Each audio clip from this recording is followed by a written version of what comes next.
अच्छा, surface surface chemistry सबने पढ़ लिया ना?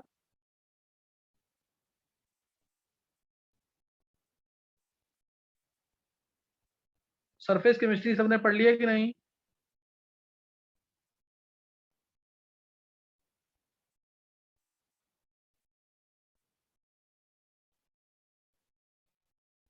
आदित्य, अखिलेश, बिंदिया, हर्षित।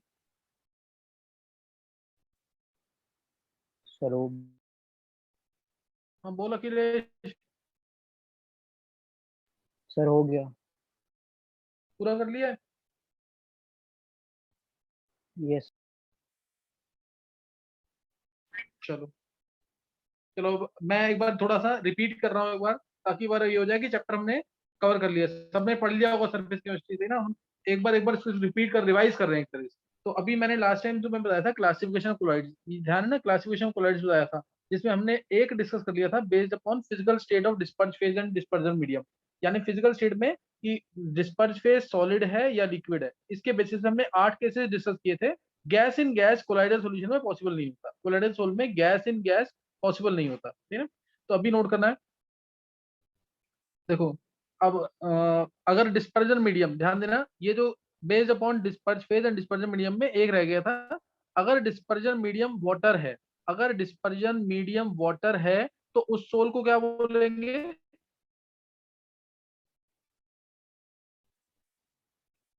नेमोल। क्या होगी तब? बोलो।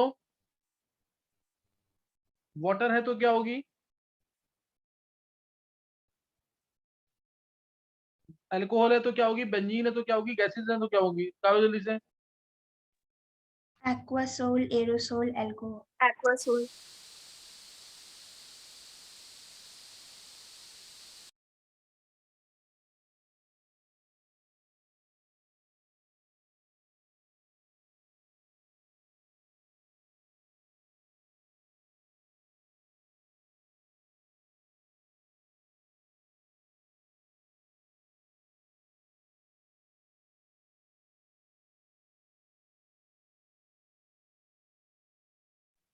हाँ निकाल लिया। वाटर में क्या आएगा?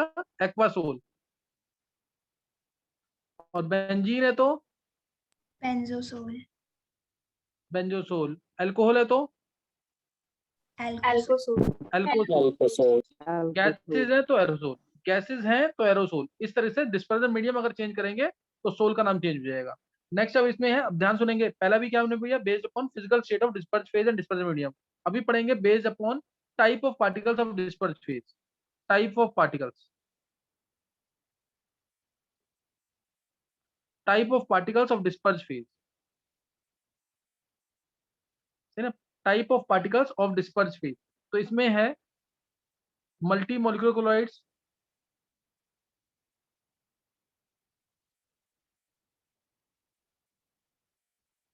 है ना, multi molecular colloids, macromolecular colloids और एसोसिएटेड कोलॉइड्स।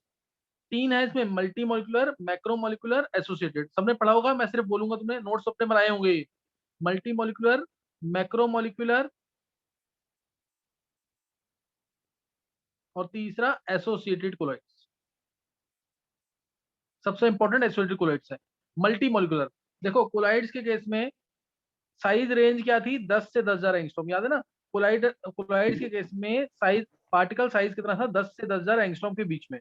तो मल्टी मोलिकुलर कोलॉइड जिसमें छोटे पार्टिकल्स मिल करके, जिसमें छोटे पार्टिकल्स मिल करके पार्टिकल बनाएंगे, जिसका साइज लाई करेगा कोलाइडल की रेंज में, यानी 10 से 10,000 एंगस्ट्रॉम।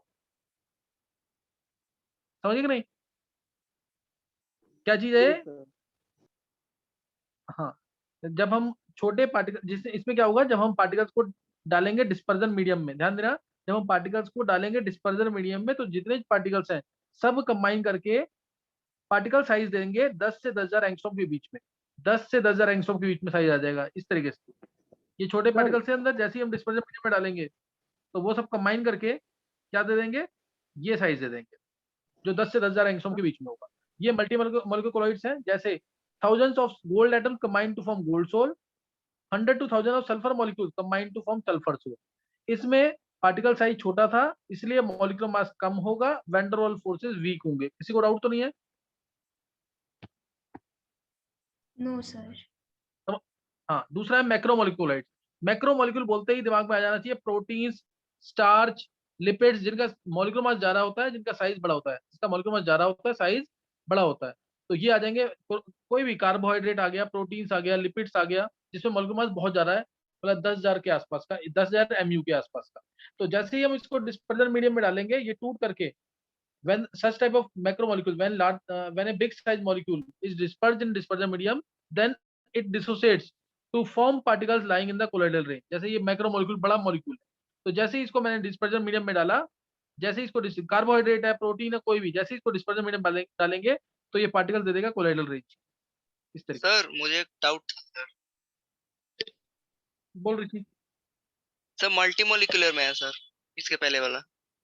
हाँ जल्दी बोल, थोड़ा ऋषि, डाउट होने हाँ नहीं चाहिए, बहुत सर, ढंग से इसके अंदर ये सब पार्टिकल्स जो कंबाइन करके कोलॉइडल रेंज के पार्टिकल्स बना देते हैं, ये क्या रैंडमली जब ब्राउनियन मोशन करते हैं तब इनका कोलिजन होके ऐसे कोलॉइड कर, मतलब कोलिजन होता है इनका? मेरी बात सुन, जैसे मान ले कोई चीज एक है, मतलब वो आते सॉल्युबल कैसे है, पास में? मैं एग्जांपल दे रहा हूँ तुमको। जैसे कोई भी एक चीज है, मान ले मैं नमक को डाल रहा हूँ पानी में, मैं वैसे एग्जांपल दे रहा हूँ ताकि तेरे को क्लियर हो जाए। नमक को डाला पानी के अंदर, तो नमक तो पूरा सॉल्युबल हो जाएगा। Yes sir. अब मैं इसी सॉल्यूशन को डाल दूंगा ना, अगर इसके क्रिस्टल्स को डाल दूं किसके अंदर, अल्कोहल के अंदर, तो नमक अब अल्कोहल में सॉल्युबल नहीं होगा, क्योंकि अल्कोहल क्या है, अल्कोहल क्या है, कम पोलर है, और नमक क्या आयनिक कंपाउंड है ना, ऑर्गेनिक सॉल्वेंट है ना अल्कोहल। यस तो अब उसमें यस कम सर। सॉल्युबल होगा कि नहीं? तो अब पार्टिकल का साइज क्या हो जाएगा, बड़ा हो जाएगा कि नहीं? अब अल्कोहल में सॉल्युबल नहीं है ना वो। तो लम्प्स बन जाएंगे? नहीं। हाँ, मतलब तेरे को दिखेगा ना, बड़े बड़े पार्टिकल दिखेंगे, मतलब हम नेकेड आई से नहीं देख सकते इनको भी, लेकिन पार्टिकल साइज बड़ा हो जाएगा। मतलब तू अगर मतलब इसको रिलेटिवली बड़े हो अ, जाएंगे? बड़े हो जाएंगे, बिल्कुल बिल्कुल। समझे कि नहीं? समझ गया। Yes benzene sir. में, बेंजीन में डालेगा नमक को, बेंजीन में डालेगा नमक को, तब भी सॉल्युबल नहीं होगा, तो पार्टिकल साइज बड़े दिखेंगे। ओके। अच्छा, अब नेक्स्ट है, हाँ मैक्रोमोलिक्यूल बता दिया मैंने। मैक्रोमोलिक्यूल में क्या होगा, एक बड़ा पार्टिकल हमने डाला डिस्पर्जन मीडियम में, टूट करके छोटे पार्टिकल्स देगा, टूट करके छोटे पार्टिकल देगा जिसका साइज लाई कर रहा है कोलोइडल रेंज में। इस लाइन को मेंशन नहीं किया, चाहे इस डेफिनेशन में चाहे इस डेफिनेशन में, तो 0 मार्क्स का कोई मीनिंग नहीं। अब इसमें पार्टिकल साइज बहुत बड़ा था, इससे वंडरल फोर्सेस बहुत स्ट्रांग होंगे, मॉलिक्यूलर मास बहुत ज्यादा होगा। वंडरल फोर्सेस बहुत स्ट्रांग होंगे, मॉलिक्यूलर मास बहुत ज्यादा होगा। एसोसिएटेड कोलाइड्स, एसोसिएटेड कोलाइड्स कौन से वाले होंगे, जिसमें ध्यान देना सबसे इंपॉर्टेंट यही है, एसोसिएटेड कोलाइड्स, एसोसिएटेड कोलॉइड्स और मिसल्स, एसोसिएटेड कोलॉइड्स और मिसल्स। देखो, अगर मैं नमक को, देखो मैं यहाँ पे ना सिर्फ समझाने का काम कर रहा हूँ, वर्ड्स मैंने बहुत प्रॉपर बोले हैं वीडियोस के अंदर, जिसने पढ़ा होगा ना उसको समझ आ जाएगा, उससे बेटर नहीं हो सकता कुछ भी, तो उससे ही करना सारा काम। नमक को जैसे मैंने सोप को डाला, सोप है, इसको पानी में डाल दिया, ज्यादा पानी के अंदर डाइल्यूट सोल्यूशन ली, तो जो सोप है it will behave as strong electrolyte, और ये मिल जाएगा RCO नेगेटिव और Na प्लस। सोप जो है it will behave as strong electrolyte, और ये मिल जाएगा, और इस तरीके से होगा ये।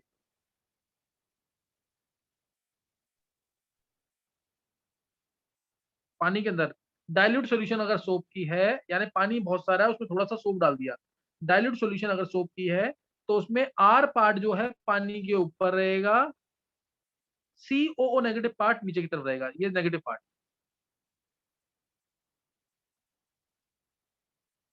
क्लियर होगी बात कि नहीं है? R पार्ट जो कि नॉन पोलर है, वाटर हीटिंग होगा, R पार्ट वाटर हीटिंग है, तो ये हाइड्रोफोबिक है, वाटर हीटिंग है, तो ये ऊपर हाइड्रोफोबिक है, phobic means heating, repelling, water heating है तो ये पानी के ऊपर रहेगा। और CO negative part polar part है, तो ये वाटर लविंग है, यानी हाइड्रोफिलिक है, तो ये पानी के अंदर रहेगा अगर डाइल्यूट सॉल्यूशन है सोप। यानी जैसे एक इलेक्ट्रोलाइट का काम होता है वही काम किया है इसने। लेकिन अगर मैं कंसंट्रेटेड सॉल्यूशन ले लूं सोप की, ध्यान देना, अगर मैंने कंसंट्रेटेड सॉल्यूशन ले ली सोप की, तो उस केस में क्या होगा, कंसंट्रेटेड सॉल्यूशन मतलब, यानी अब सोप बहुत ज्यादा है, पानी बहुत कम है, सोप बहुत ज्यादा है और पानी बहुत कम है। मतलब एक एग्जांपल है इससे, तुम एक मग लिया, मैं बिल्कुल सिंपल लैंग्वेज में बता रहा हूँ, ये एक मग लिया, उस मग के अंदर एक पूरा सोप डिजोल्व कर दिया, एक मग के अंदर पूरा सोप डिजोल्व कर दिया, तो तुम्हें लेदर फॉर्मेशन दिखेगा प्रॉपर तरीके से कि नहीं? Yes sir. Yes. वही मिसल है, वही पूरा मिसल है, मिसल फॉर्मेशन, एसोसिएटेड कोलाइड्स बोलेंगे इसको। तो ये आर पार्ट भी एक्चुअल में इसमें क्या होगा, जो आर पार्ट है ना, that is also pulled inside the bulk of the liquid. R part is also pulled inside the bulk of the liquid. R part भी अंदर की तरफ आ जाएगा ऐसे। एक मिनट बस, ये आर पार्ट जो है ये भी अंदर का आ गया।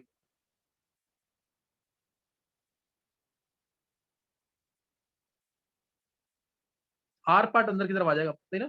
Are part is also pulled inside the bulk of the liquid, इस तरीके से। और ये नेगेटिव पार्ट ऊपर, क्योंकि अब है ही सारा सोप, पानी है ही नहीं एक तरह से, तो कोई तो जगह लेगा ना ये। तो ये आर पार्ट आ गया सारा। आर पार्ट जो है that is also pulled inside the bulk of the liquid. और जो Na प्लस तो है ही साथ में, Na प्लस RCO Na है ना, समझ गए कि नहीं। ये कंसंट्रेटेड सॉल्यूशन है सोप की, जो बिहेव करती है एसोसिएटेड कोलॉइड्स और मिसल की तरह, जो एसोसिएटेड कोलॉइड्स और मिसल की तरह बिहेव करेगी। और मैंने प्रॉपर लैंग्वेज में बोल रखा है इसको। Substances which when dissolved in a solvent at low concentration behave as normal strong electrolyte, behave as normal strong electrolyte, जैसे RCO नेगेटिव Na+, ये normal strong electrolyte है। But at higher concentration associate together to form micelles। और ये जो micelle formation हुआ है एक particular concentration के ऊपर होता है, जिसको बोलते हैं CMC, critical micelle concentration, critical micelle concentration. और ये inversely proportional to R part होता है, ये पता होगा सबको। सोप का जो आर पार्ट है उसकी इनवर्सली प्रोपोर्शनल है। आर पार्ट जितना ज्यादा मिसल फॉर्मेशन उतना कम हो जाएगा। इनवर्सली प्रोपोर्शनल टू एक तरह से मॉलिक्यूलर मास भी कह सकते हैं, inversely proportional to molecular mass. R part के ऊपर मॉलिक्यूलर मास डिपेंड करता है, सही ना। मतलब एक मिसल के अंदर ना कम से कम सोप के 100 मॉलिक्यूल्स तक होते हैं, मतलब 40 50 60 70 ऐसे 100 मॉलिक्यूल्स तक हो सकते हैं। एक मिसल के अंदर सोप के 100 मॉलिक्यूल्स होंगे। मिसल फॉर्मेशन एक पर्टिकुलर कंसंट्रेशन के ऊपर होगा, जिसे हम कहते हैं क्रिटिकल मिसल कंसंट्रेशन। और एक पर्टिकुलर टेम्परेचर के ऊपर होगा, जिसे बोलते हैं क्राफ्ट टेम्परेचर, टीके से डिनोट करते हैं, टीके, क्राफ्ट टेम्परेचर। सबने पढ़ा हुआ ये। यस। Yes. हाँ, अब ध्यान देना, टेम्परेचर अगर बढ़ाते हैं हम, टेम्परेचर अगर बढ़ाएंगे हम, तो पहले तो क्या होगा, मिसल फॉर्मेशन जो होगा उसका CMC डिक्रीज करेगा। टेम्परेचर बढ़ाने से पहले CMC डिक्रीज करेगा और उसके बाद इंक्रीज करेगा। Increase in temperature will first decrease the CMC and then will increase the CMC। Temperature का ये इफेक्ट है, सही ना। टेम्परेचर का ये इफेक्ट है। तुम्हें मिसल फॉर्मेशन समझ आ गया कैसे हुआ है। अगर कंसंट्रेटेड सॉल्यूशन में हम डाइल्यूशन कर दे, मान लो दोबारा पानी डाल दिया मैंने बहुत सारा, तो फिर दोबारा क्या बन जाएगा, नॉर्मल स्ट्रॉन्ग इलेक्ट्रोलाइट, और आयंस में डिस्ट्रीब्यूट करेगा, फिर वो आयंस में डिस्ट्रीब्यूट कर जाएगा। समझ गए कि नहीं है।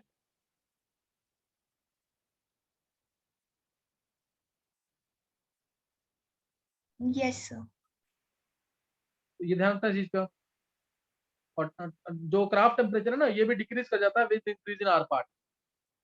जो क्राफ्ट टेम्परेचर है it is also inversely proportional to R part. जैसे CMC था आर पार्ट के इनवर्सली प्रोपोर्शनल, ऐसे ही टीके क्राफ्ट टेम्परेचर भी इनवर्सली प्रोपोर्शनल है आर पार्ट। ये तुमने पढ़ा हुआ ना 10th क्लास में, पढ़ा हुआ क्लींजिंग एक्शन और सोप के अंदर थोड़ा बहुत। सोप के नाम यस सुने सर, हुए पढ़ा था तुमने। सर। Yes sir. हाँ, सोप के नाम। हाँ, सोप और डिटर्जेंट दोनों का काम क्या होता है, सरफेस टेंशन को रिड्यूस करना। एक्चुअल में क्लीनिंग कौन करता है, पानी करता है। सोप तो सिर्फ हेल्प करता है सरफेस टेंशन को रिमूव कम करने में, सरफेस टेंशन को कम करने में। सोप और डिटर्जेंट दोनों ही सरफेक्टेंट मॉलिक्यूल्स हैं। दोनों ही क्या है, सरफेक्टेंट मॉलिक्यूल, यानी जो सरफेस टेंशन को कम करेंगे, जो सरफेस टेंशन को क्या करेंगे, कम करेंगे। जैसे अब सोप के एग्जांपल तुमने किए होंगे, sodium stearate, sodium oleate, sodium palmitate, किए होना ये। Yes sir.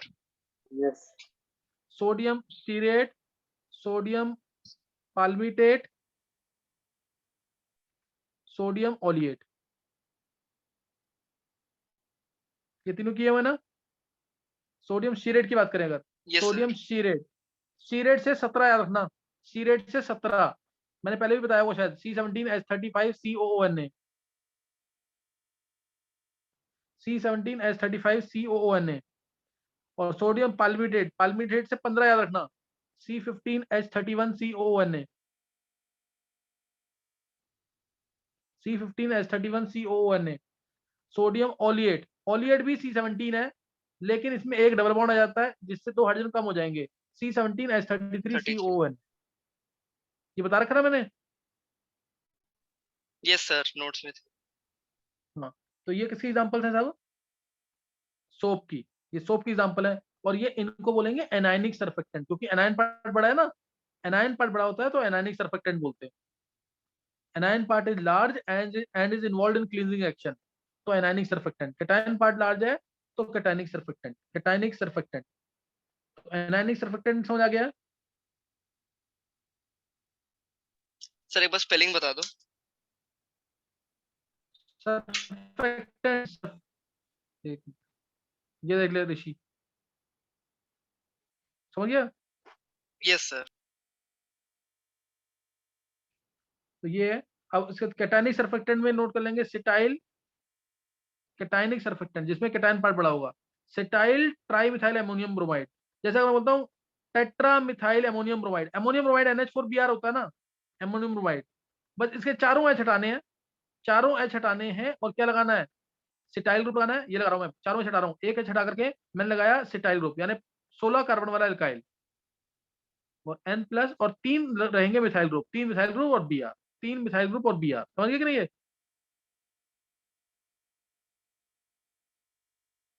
Cetyl trimethyl ammonium bromide, cetyl trimethyl ammonium bromide. कोई डाउट? No, sir. तो ये sir cationic cetyl trimethyl ammonium bromide. Rishi तूने पढ़ा नहीं है क्या? इसका सर स्पेलिंग थोड़ा गड़बड़ हो गया था। सिटाइल 16 कार्बन वाले एल्काइल ग्रुप को सिटाइल बोलते हैं। और ऋषि आजकल पढ़ाई नहीं कर रहा है बिल्कुल भी तू, क्योंकि मैथ्स वाले सर से भी बात की है, फिजिक्स वाले सर से भी बात की है, तू आजकल पढ़ नहीं रहा बिल्कुल भी। सिटाइल ट्राइमिथाइल अमोनियम ब्रोमाइड, ये है 16 कार्बन वाला एल्काइल ग्रुप, और ये क्या है? कैटायनिक सरफेक्टेंट, क्योंकि इसमें कैटायन पार्ट बड़ा है और क्लींजिंग एक्शन में इन्वॉल्व है, इसलिए इसको बोलेंगे कैटायनिक सरफेक्टेंट। कोई doubt?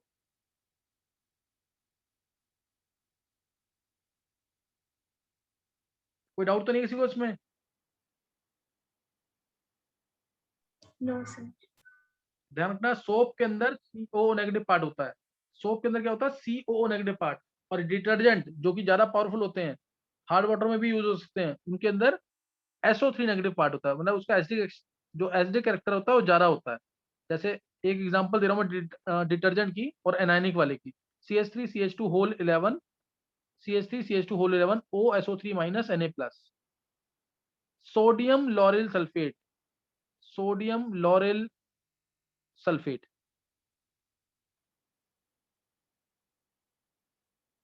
Sodium lauryl sulphate note कर लेंगे, एनायनिक है। अब नेक्स्ट स्टडी करना है हमें क्लींजिंग एक्शन ऑफ सोप। ये डिटर्जेंट का एग्जांपल है। ये डिटर्जेंट जिसमें SO3 माइनस आ जाए ना, तो यानी वो डिटर्जेंट ओके सर। है ना, तो वो डिटर्जेंट। यहां तक डाउट तो नहीं किसी को?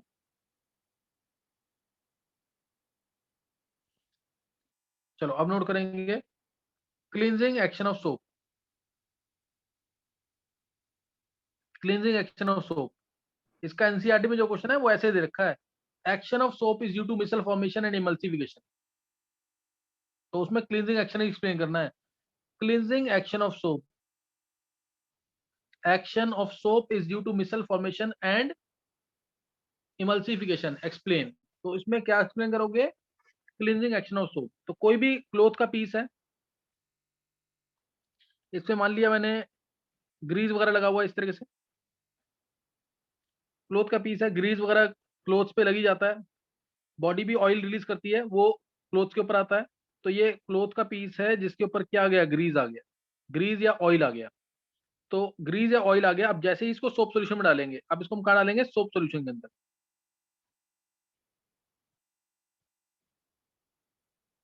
तो जब इसको सोप सोल्यूशन में डालेंगे तो क्या होगा?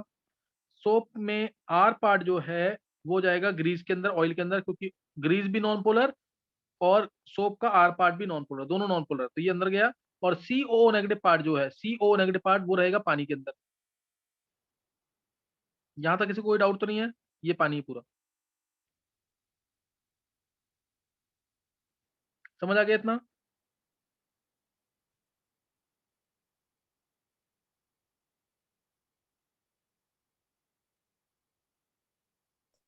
Yes, sir. आगे सर। देखो देखो, बहुत सिंपल से वर्ड्स में मैंने बोला, क्लोथ है, ये इसके ऊपर ऑयल लगा हुआ है, ग्रीस है। जैसे ही इसको सोप सॉल्यूशन में डालेंगे, जैसे ही सोप सॉल्यूशन में डालेंगे, तो सोप का जो आर पार्ट है वो ग्रीस या ऑयल के अंदर चला जाएगा। ये रहा आर पार्ट, ये रहा आर पार्ट, ये ग्रीस ये इसमें चला जाएगा। और नेगेटिव पार्ट जो है वो पानी के साथ बॉन्ड बना लेगा, negative polar, like dissolve like. Polar part polar के साथ जाएगा और आर पार्ट ग्रीस के अंदर चला जाएगा। तो इससे जो बॉन्ड है बिटवीन क्लोथ एंड ग्रीस, वो थोड़ा कम हो जाएगा कि नहीं? क्योंकि अब एक तरह से ग्रीस का जो बॉन्ड है वो किसके साथ बनने लग गया? पानी के साथ भी बनने लग गया। पानी खींच रहा है ना सोप, ये सोप खींच रहा है इसको ऊपर की तरफ। तो इसलिए क्या बोला मैंने यहाँ पे, जैसे ही इसको रब करेंगे तो ऑयल ड्रॉपलेट, ये जो ऑयल ड्रॉपलेट थी, जैसे ही इसको रब करेंगे हाथ से, जो ऑयल ड्रॉपलेट थी, it will be pulled away from the surface of the cloth into water to form an ionic micelle. अब ये पानी जैसे ही हम इसको रब करेंगे, और ये इमल्शन बना है यहाँ पे, सोप ने यहाँ पे हेल्प की है इमल्शन बनाने में। कैसे? जैसे अगर मैं तुम अगर ध्यान सुनना एक लाइन, क्या ऑयल ऑयल और वाटर मिक्स होते हैं? No sir. No sir. क्यों?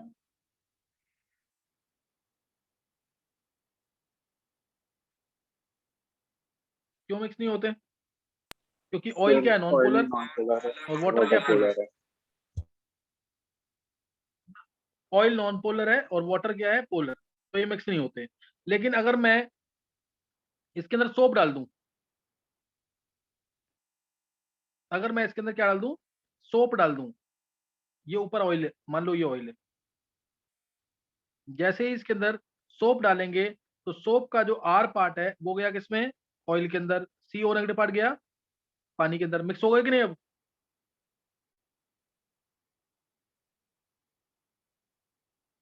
यस मिक्स हो गए कि नहीं? अब Yes, तो sir. ये बन गया ऑयल और वाटर और ऑयल। उसने इमल्सिफिकेशन में हेल्प की कि नहीं?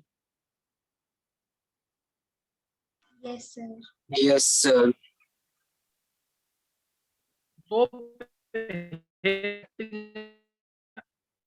सर acting as आपकी an वॉइस ब्रेक हो anti-stabilizing सर आपकी of वॉइस oil ब्रेक हो and रही है। water. Voice वॉइस नहीं आ रही। हो रही है? Yes sir. Yes sir, break हो रही है। एक मिनट,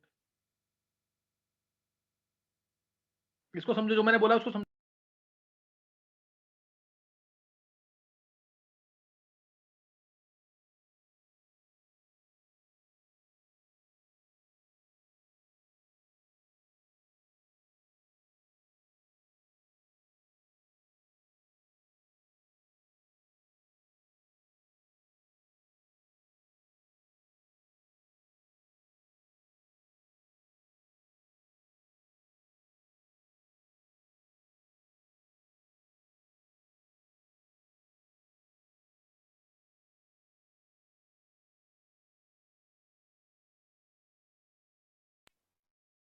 अब चेक करना एक बार,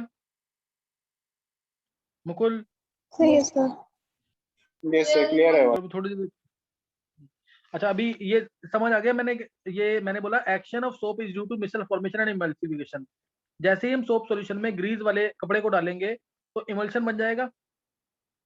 soap helps to form emulsion between grease and water molecules. अभी दिखाया ना मैंने ये कैसे बना इमल्शन।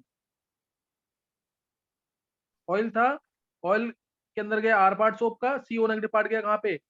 पानी के अंदर। तो इमल्शन बन गया, सोप ने इमल्शन बना दिया। अब जैसे ही हम इसको रब करेंगे, जैसे ही हम इसको रब करेंगे, दिस ऑयल मॉलिक्यूल और grease molecule will be taken away by, will be pulled and will be taken away into water to form an ionic micelle. ये इस तरह से पानी के अंदर चला जाएगा और क्या बन जाएगा? ये पूरा ये आर, ये आर, ये आर, ये आर, ये आर, ये आर, ये आर, ऊपर नेगेटिव पार्ट।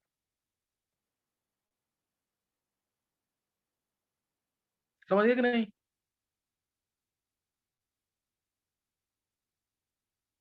देखो समझ आ गया कि नहीं? Yes, sir. Yes, sir. तो ये इसको हम एक्सेस ऑफ वाटर से वॉश आउट कर देंगे। इसलिए पता लगा यहाँ से कि action of soap is due to micelle formation and emulsification. Action of soap is due to micelle formation and emulsification. कोई डाउट? Yes. तो समझ आ गया कि नहीं है? हाँ ये सर, इंपॉर्टेंट टॉपिक था। हाँ, क्लींजिंग एक्शन ऑफ सोप, सही ना, ये इंपॉर्टेंट टॉपिक था, क्लींजिंग एक्शन ऑफ सोप। अच्छा, यहाँ से हमने खत्म कर लिया पूरा। अब इसमें ध्यान रखना है कि जैसे ना बोलते हैं कि जो जो लोग जैसे समुद्र के पास रहते हैं या फिर जो ठंडी जगह पे रहते हैं, तो वो कपड़े धोने के लिए ल्यूक वार्म वाटर यूज करते हैं। क्यों? हिली एरियाज पे जो रहते हैं, हायर ऑल्टीट्यूड पे रहते हैं, they generally wash their clothes in Luke warm water. हल्का सा गर्म पानी होगा उसमें कपड़े धोते हैं। क्यों? सर इसको रिप्लेस करने पे जैसे कि मिसल फॉर्मेशन जल्दी हो जाए। हाँ, बहुत अच्छे, मिसल फॉर्मेशन जल्दी हो जाए इसलिए, क्योंकि जो मिसल फॉर्मेशन है, it takes place only at above a particular temperature and only above a particular concentration. This can be easily achieved in lukewarm water. This can be easily achieved in lukewarm water. समझ आई बात कि नहीं है?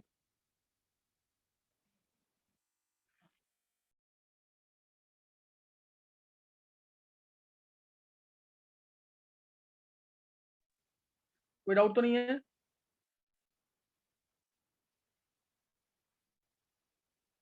नहीं sir. जो micelle formation होता है वो आसानी से अचीव हो जाएगा, कैसे? ल्यूकवार्म वाटर के अंदर।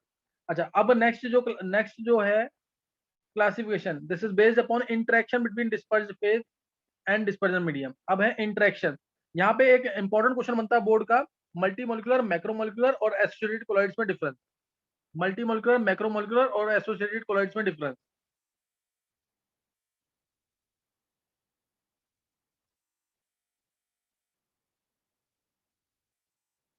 कर लोगे ना?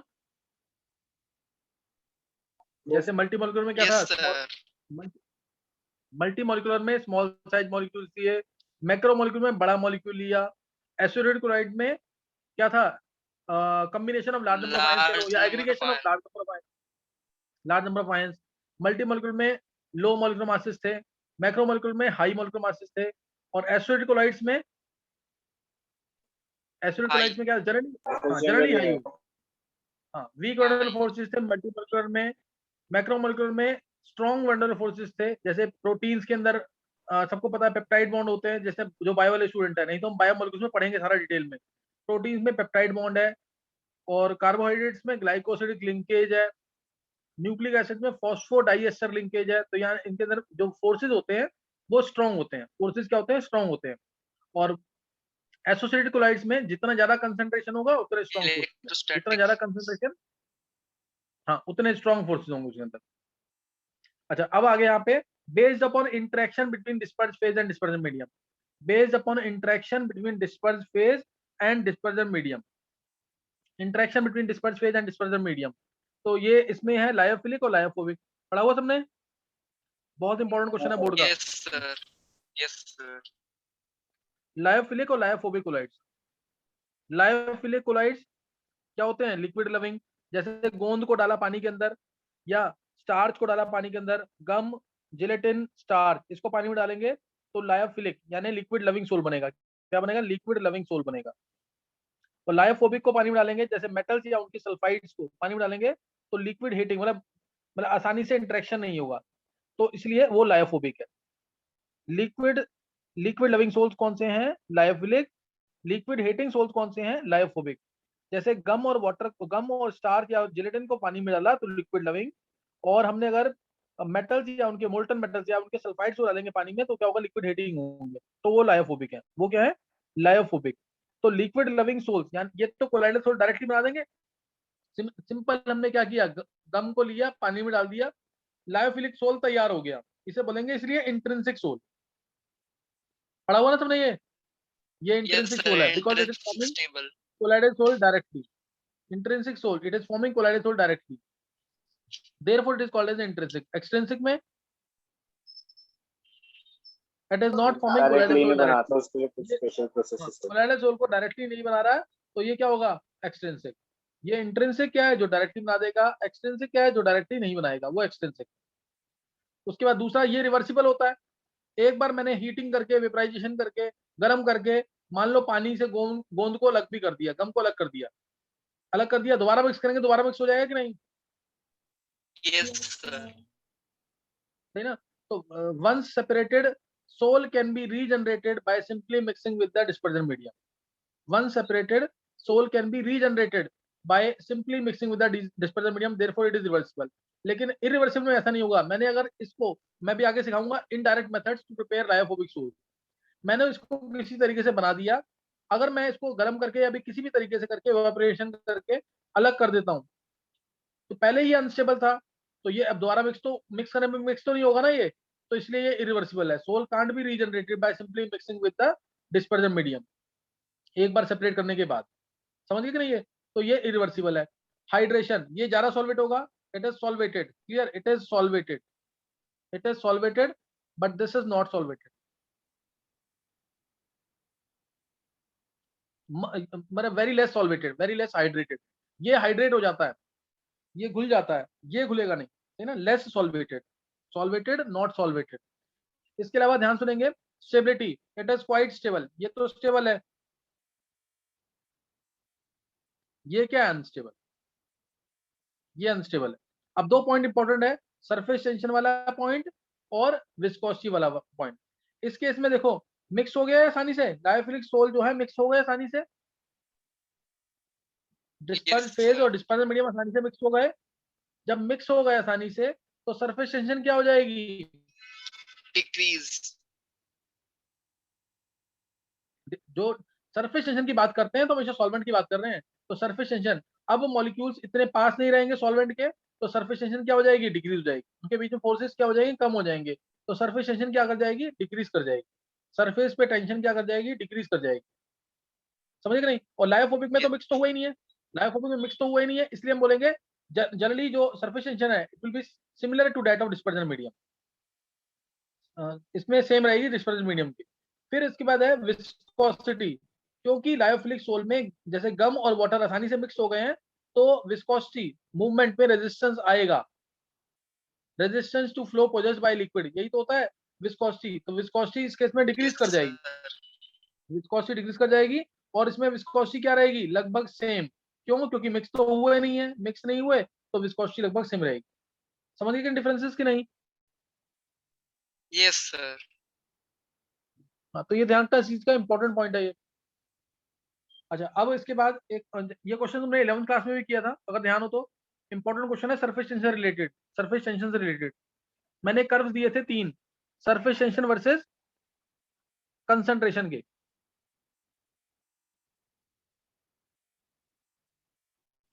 तो यहाँ पे क्या कहते हैं, surface tension versus concentration.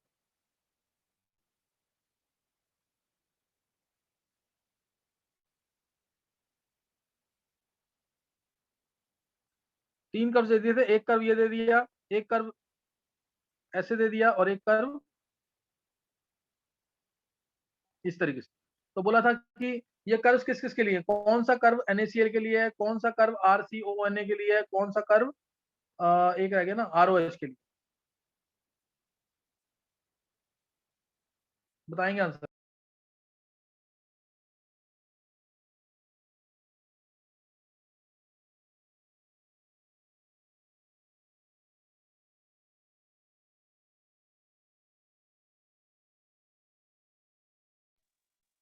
Sir बोलो.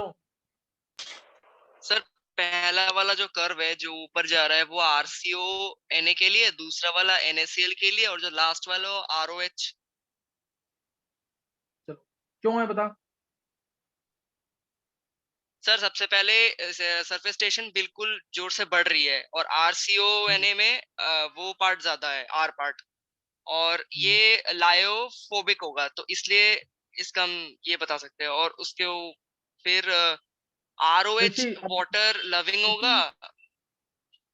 मेरी बात सुन ऋषि, यस सर। मतलब बिल्कुल भी जैसे तू जितना इतना अच्छा एक्सप्लेन करता था तू पहले, अब तू तेरे को खुद भी पता है तू गलत बोल रहा है, पता है ना ऋषि? तो ये नहीं होगा एक्सप्लेनेशन? Yes sir. नहीं नहीं, तेरी एक्सप्लेनेशन होता ना क्रिस्टल क्लियर होती थी, मतलब लेमैन होगा ना उसको भी समझ आ जाती थी पहले। अब तेरे वॉइस में कॉन्फिडेंस भी नहीं है और गलत बोल रहा है। जब जल्दी जल्दी स्किप करते हैं ना कोई बात, इसका मतलब गलत बोल रहे हैं, या फिर या तो वो बहुत इजी भी हो सकती है। एक वो होता है कि बहुत इजी है सबको समझ आ जाएगा, किसी और को एक्सप्लेनेशन मैं अभी अगले वीडियो में बताता हूँ उसका एक्सप्लेनेशन, एक बार चेक कर लेंगे बाकी बच्चे भी। ये वीडियोस में है क्वेश्चन, ट्राई करेंगे इसको।